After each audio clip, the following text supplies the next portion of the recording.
Imagine this. 10,000 US Marines are suddenly dropped into ancient Rome. On one side, automatic rifles, artillery, and modern tactics. On the other, hundreds of thousands of legionaries armed with swords, spears, and shields.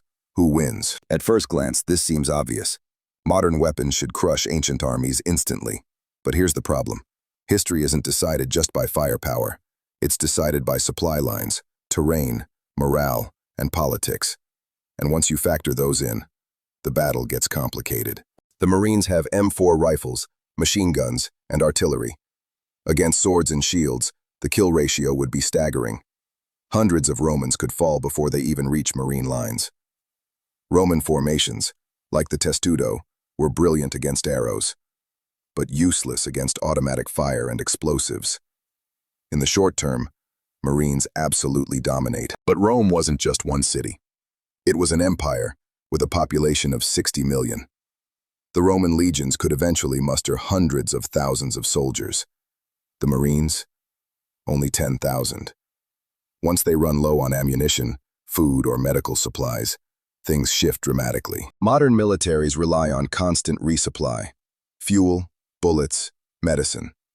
Stranded in first-century Rome, the Marines have no factories, no oil, no air support. Within weeks, advanced weapons become useless. A Humvee without fuel is just a heavy cart. An empty rifle is just a club. The Romans were masters of adaptation. They copied weapons and tactics from enemies across 3 continents. If Marines held out long enough, Rome would study their gear, capture weapons, and eventually find ways to counter them. Think about it. What happens when Rome starts mass-producing crude gunpowder weapons centuries ahead of schedule? But there's another factor: morale. To Romans, the Marines would seem like gods of war. Thunder weapons, instant death from a distance. That shock factor alone could terrify entire legions into retreat. But fear cuts both ways. How long before 10,000 Marines, isolated in a strange world, begin to crack under pressure, starvation, and disease? So who wins? In the first battles, the Marines annihilate any Roman force. For weeks, maybe months, they are unstoppable.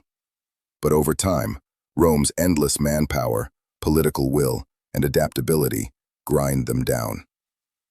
Without resupply, technology collapses. In the long war, Rome survives.